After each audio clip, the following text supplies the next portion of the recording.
How's it going, YouTube? Purpose bringing you another Digimon deck profile. Today we have a BT8 deck profile, one that everybody's super excited for and has different opinions on. We have Imperialdramon. Now, before I hop into the video, I want to say thank you guys for all the support on the channel. If you are interested in seeing more videos like this, be sure to hit a like on the video, subscribe to the channel. We will be having more BT8 content coming at you soon enough, along with some deck profiles, more gameplay, and some more ruling videos that I'm going to have at the end of the week. So just to get that little spiel out the way, hit the notification bell too if it's still there. But with all that being said, let's go ahead and hop into the Imperialdramon deck profile.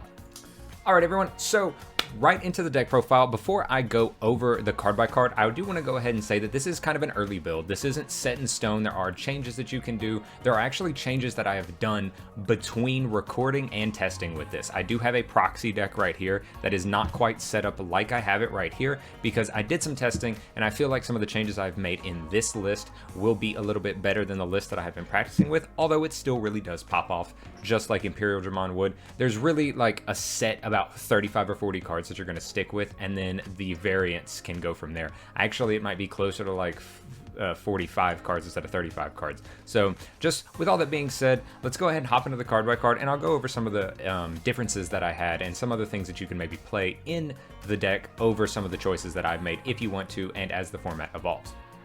So first and foremost, we have the eggs. We have 4 copies of Upamon. If you want to run a 5th egg, run the Vmon with jamming. It does come up every now and then because you do run quite a bit of jamming and you want to have a good stack with jamming, but it doesn't always happen. So Upamon is just generically good. A Vmon does get you that consistent draw, but if you for some reason have a crusty stack and aren't able to make the Exvmon inheritable, or you don't have jamming Vmon or something, then Vmon is just a dead one, which there's a lot of cards in the format that are going to be hard played.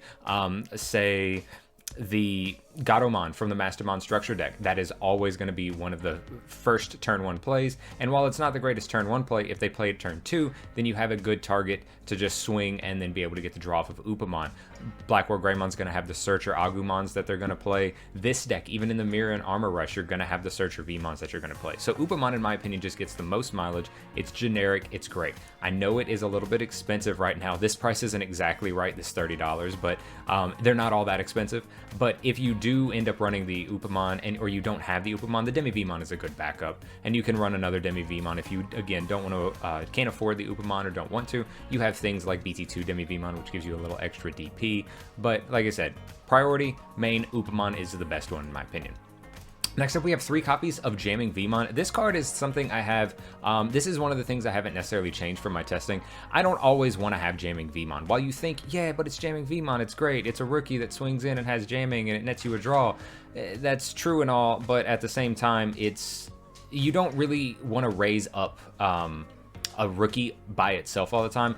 This isn't necessarily your traditional stack deck because it is a DNA Digivolve deck, but Jamming Vmon is usually something that it's nice to have, but preferably I want to go into my Exvmon with a good inheritable to be then able to follow up with a stingmon hard play afterwards. Like, that's what I want in the deck most of the time. So this one is nice. I've thought about bumping this down to 2, maybe even 1. 1 feels a little low, but dropping it down to 2 so I could bump up something like Exvmon or starter deck 8 Vmon. So it's nice, but at the same time, since it's not Armor Rush, I think in Armor Rush you would definitely run this at a 4 of, just because you want that little bit of extra aggression and you can get value off of Kenneth Davis. Next up, we have 2 copies of Dual Color Search Vmon from BT8. This card is a bait, in my opinion. It's a great card, don't get me wrong. It lets you dig 4, and you can grab any 2-color blue card. So it grabs your options, like Megadeth, and it grabs your Tamer, which is very strong, and it also grabs your other high-end stuff. But at the same time, if what you're missing isn't the high-end stuff, then this card sucks. If you really, really need, like, the champion level, you need the Exvmon, you need the Stingmon, and you have like a Ryderman in hand. Now this can grab you the Ryderman, but it can't grab you those free Digimon like Exvmon or Exvmon and Stingmon, so you end up just whiffing on that. Plenty of times in testing, I'd hard play this down, and then I would just miss what I was searching for and grab something else I didn't need. Seeing 2 Stingmon go to the bottom of the deck hurt a lot. So I run this at 2 because you can use it to your advantage, but it has to, you really need to think about it when you're going to play this card, because it is situationally can be horrible if you bottom deck the wrong things. So then this is one that I definitely want to bump up to 4. This is Exvmon. It facilitates a little bit of some play extenders by being able to gain you this extra memory. When this Digimon becomes unsuspended during your main phase, you get to gain a memory. This is really great because you're going, if it's in the stack, like with your Exvmon stack with this in it, and you go into your Imperialdramon, you'll be able to get that extra memory off after the first swing of your Imperialdramon, and then that little bit of extra memory may help you to further your plays by like digivolving into an Imperialdramon if you already have the bodies on board, and not pass turn, or it gives you access to maybe hidden potential Imperialdramon into fighter mode, stuff like that. So that little extra memory does come up. I really do like this card. I've seen lists not run this as much and run more of the starter deck Vmon, but I've really liked this Vmon in testing. Speaking of starter deck Vmon, this is starter deck 8, the super rare Vmon. We're not so worried about his inheritable because we're not running any All-Force Vdramon for the warp, but we do have the when attacking, if you have 7 or fewer cards in hand, draw 1.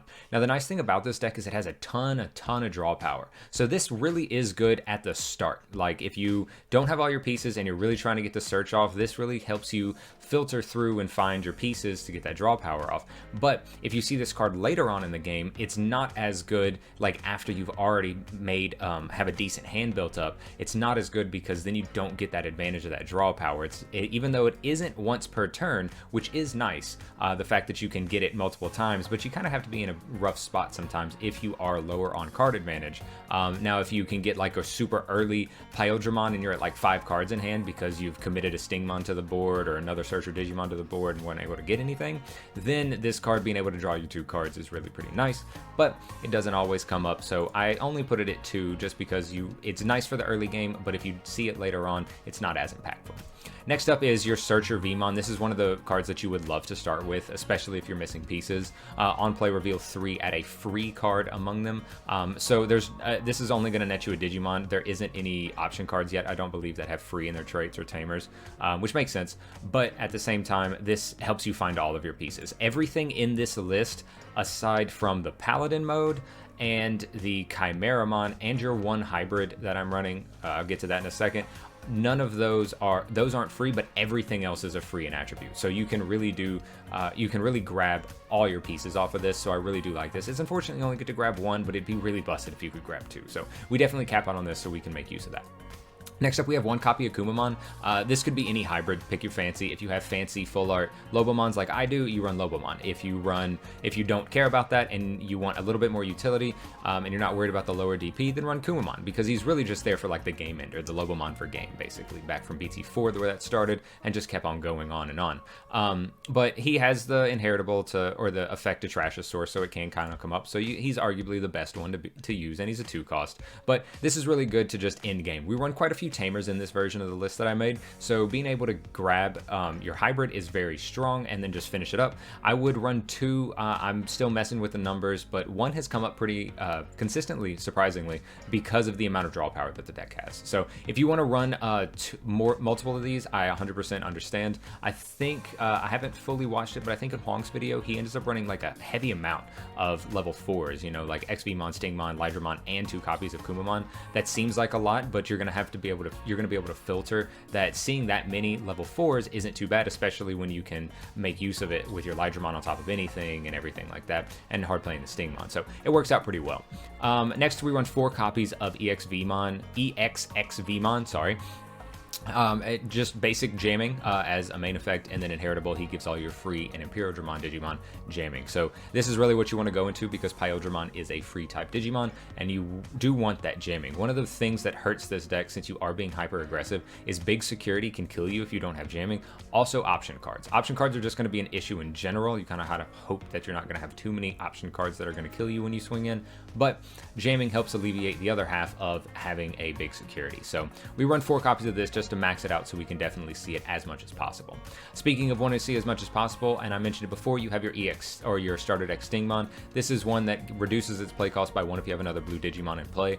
So your bread and butter combo that you're normally going to play off of this is play this down for 3 when you have an Exvmon or a Ryderman or something like that on the field.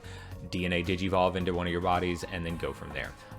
This inheritable is really strong, especially with Imperialdramon, because if you have a blue Digimon in play, Imperialdramon is both blue and green, so this is always live if he's in the source, more than likely. Then you're able to draw a card. This isn't once per turn as well, so you're able to draw 2 cards effectively, assuming that your Imperialdramon or your Imperialdramon lives. And then if you can somehow Digivolve into your Imperialdramon, restand using effects like Ken and Davis, and then swing it again, he nets you 3 draws. Or 4 if you're able to do that and then go into fighter mode. Again, that requires a lot of memory, but you'd be surprised at how many times you can actually pull off that combo with some of the tamers and the options that we have. So, really strong card, definitely what you really want to joggers into. Speaking of stuff that is also super strong, you have Ryderman. Ryderman, for those of you from the North America or the English dubs, where they had that, and then all of a sudden they decided to change this. We're not going to talk about that there. I'm still sad about it. But he Digivolves on top of a Vmon for 2. And then he has Armor Purge, which is strong because you can get a little bit of extra chip if you have to kind of do a Rookie Rush style of play because you're whiffing on some of your pieces. And then when he Digivolves, he also suspends a level 4. This is a lot stronger than you may think. A lot of the times you're going to Digivolve this back in the raising area, but if you do Digivolve it out on the field, it gives you access to both your green and your yellow, so or blue, so you're able to get your either piece that you need to DNA Digivolve, but also at the same time, being able to suspend a level 4 is very strong for a fan favorite deck, in my opinion, Armor Rush. That's a deck that a lot of people I know are super hyped for, even though it's not necessarily the top end of tier 1. It is still a deck that you're going to see a lot. I'm sure people are going to get it and make it really, really work, and it's going to make it a good meta contender, even though I don't think it's going to be as strong as it may people might think it's going to be. It's still going to be there, and it's still going to be able to take away games. And one of their big things, of course, is Magnamon, because he is a blocker and he can get very, very big. But Magnamon is only a level 4, so being able to Digivolve an Elydramon and then suspend the Magnamon to not worry about him being as big as he is also another thing to think about. So having this is just very good for that. I do think you could definitely bump this up to 4.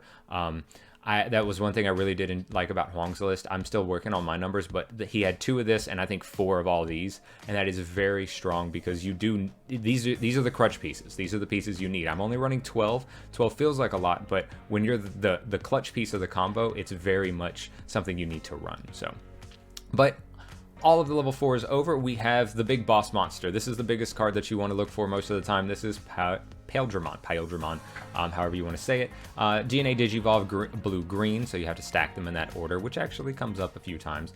When Digivolving, if you DNA Digivolve this Digimon, you get to bottom deck a 6,000 DP or less Digimon. That is very strong because there's a lot of problem Digimon.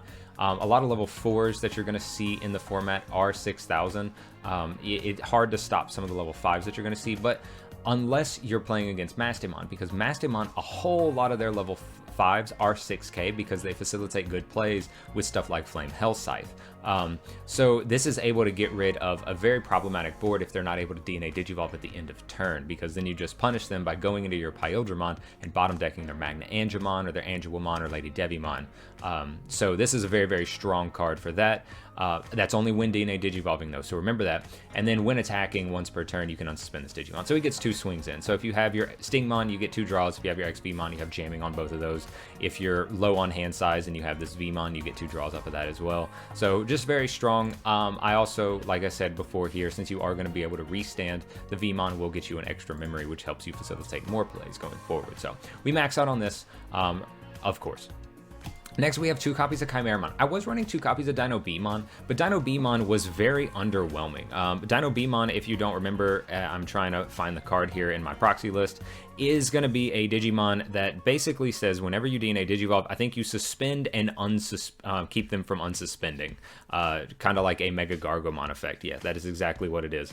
You get to suspend a Digimon on Evo, but you don't get to freeze it from unsuspending unless you DNA Digivolve. And while that's great and all, and he has a big body, and he does get the search being a dual color card, whereas Chimeramon doesn't get the search, Chimeramon is a rainbow Digivolve. So you can choose how you want the stack to work. This can come up if there's some DNA Digivolve shenanigans going on, that you don't want to DNA Digivolve to a certain card.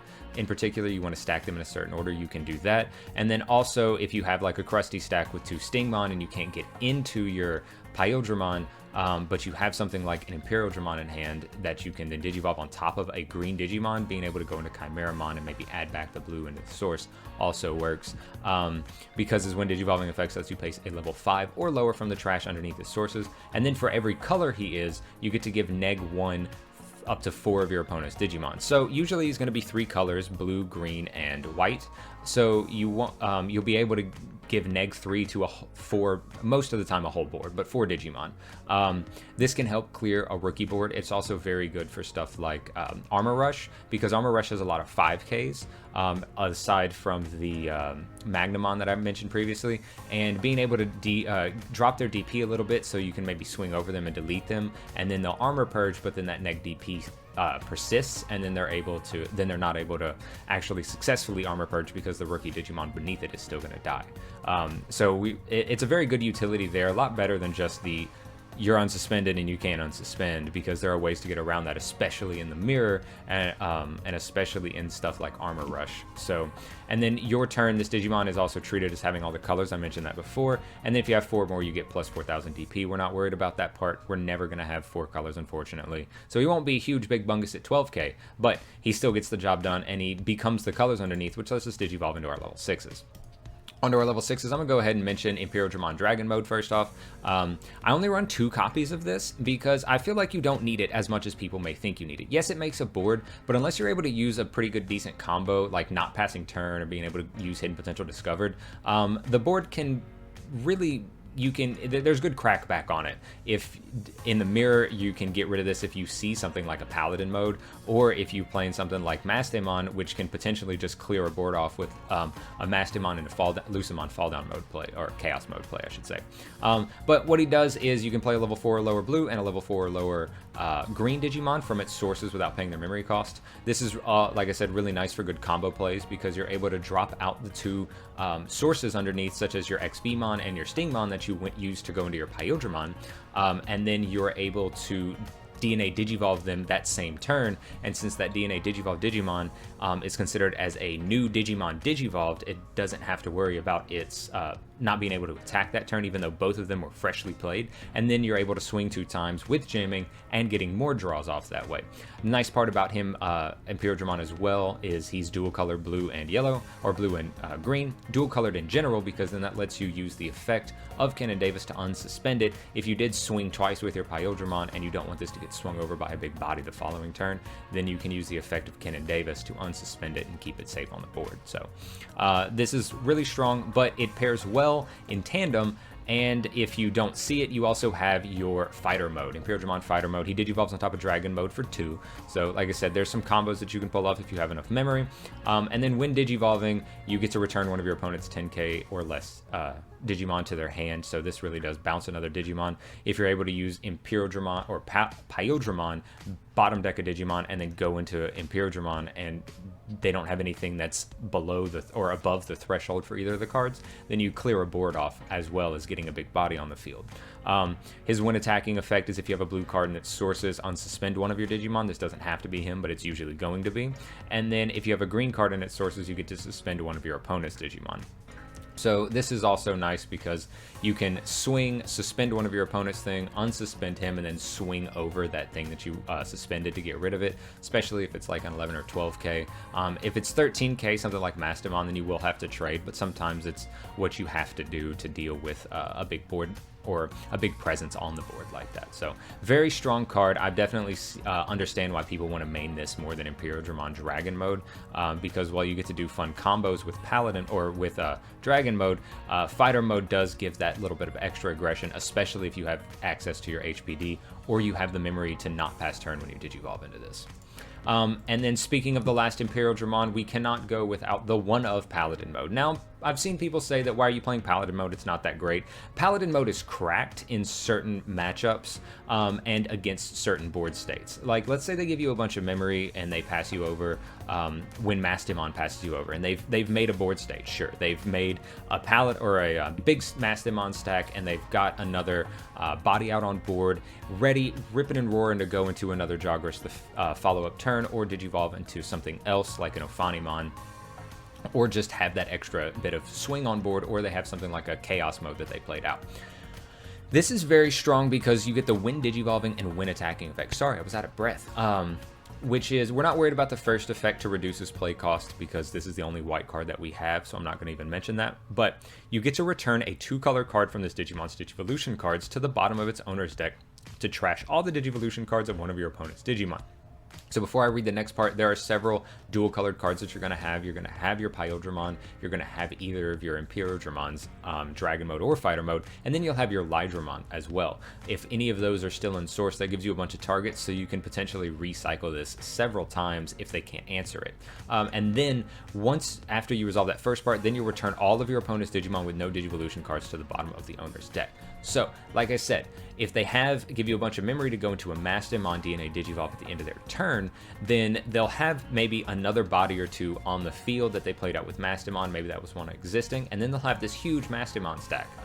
Maybe huge, maybe just a few sources, but you're able to Digivolve into this guy, strip the sources underneath the Mastimon, and then all those other Digimon without sources and the Mastimon are now at the bottom of the deck. So yes, you may have given them a bunch of memory, but unless they can fully capitalize on it, and if you use this card right, you can maybe not pass as much memory over, then you've cleared their board and they can't crack back from it.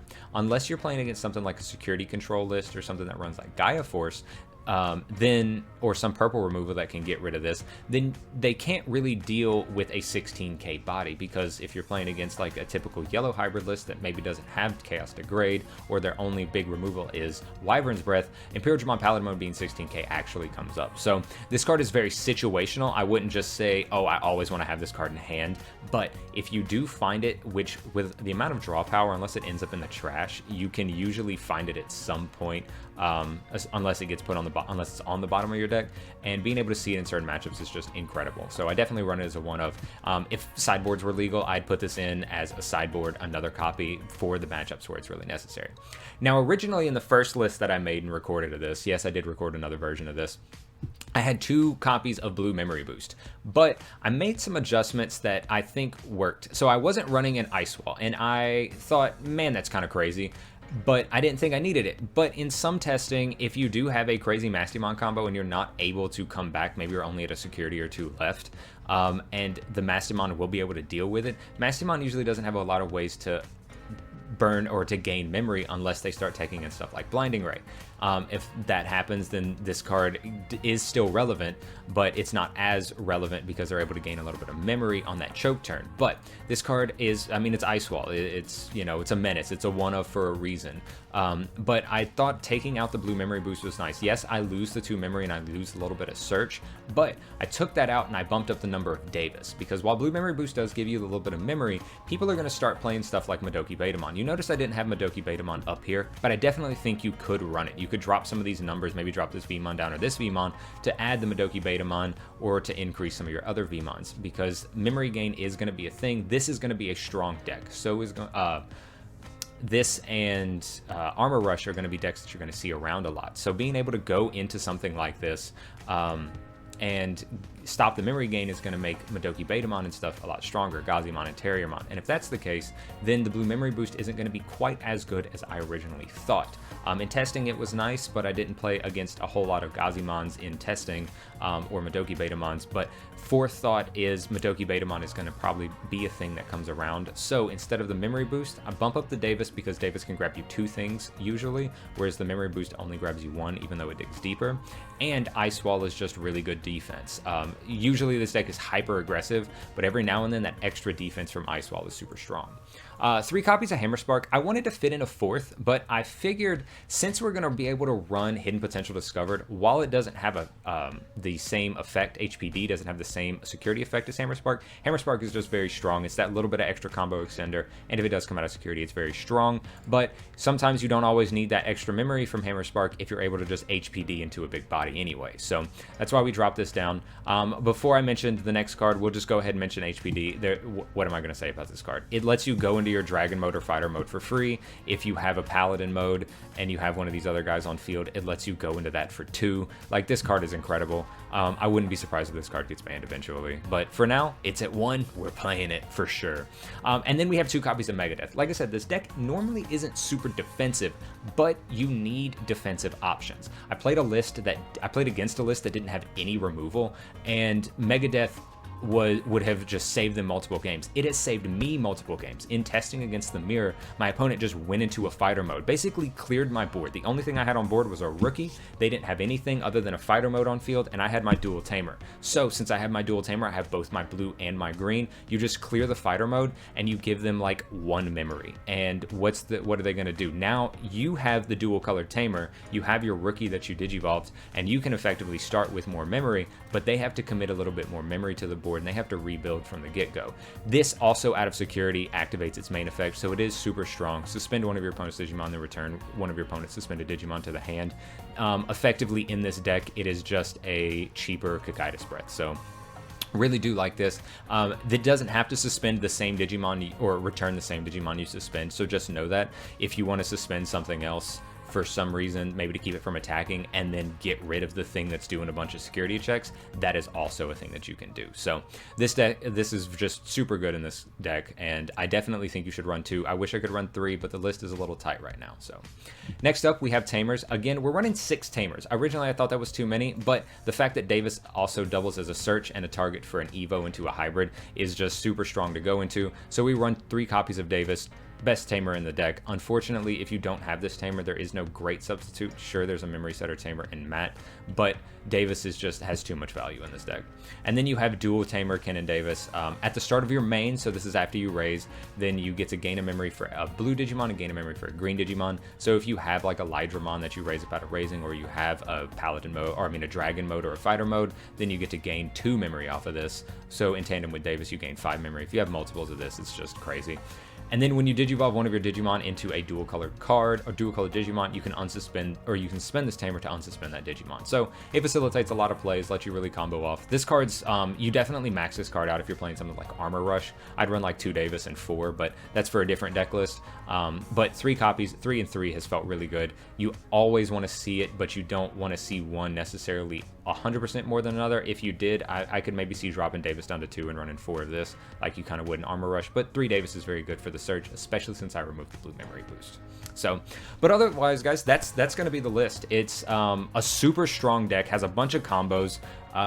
If you guys want to see some combos, I can maybe do a video where I go over a few decks combos, but I didn't really want to gum up the video. It's already going on like 26 minutes right now. I know I've kind of rambled, but I kind of wanted to go over my choices and a few of my reasonings behind some of the choices that I made in the deck, and why I think there is still room for improvement. The deck is definitely not soft, but it is a very, very strong deck. It's definitely going to be the #1 deck of the format, if not a top tier. The only thing that's going to keep this deck in check, in my opinion, is going to be something like Security Control, because Security Control is definitely going to be your very strong deck for the format, because it gets access to stuff like, maybe not necessarily Security Control, but maybe like Rapidmon Yellow Hybrid Control, and then there is just Security Control that you do have to worry about, because you do just hard lose to some options out of Security constantly if you don't get lucky, just kind of like how old Imperialdramon did too. So But anyway, guys, thank you so much for watching to the end of the video. Like I said at the start, if you did enjoy the video, be sure to leave a like, leave some comments down below about some other changes, some other cards that you think might be spicy text that add to the deck list. They're, like I said, absolutely not solved. We can definitely do some craziness with this. And then subscribe to the channel if you are interested in seeing more content. We'll be having some more BT8 content coming out. I got another ruling video that I want to give out to you guys near the end of the week, maybe into the weekend, to try to, go over some older rulings that I think are pertinent and I think are important for people to know about some effect resolution stuff. So with all that being said, thank you so much for watching to the end of the video, and I'll see you guys in the next one. Later.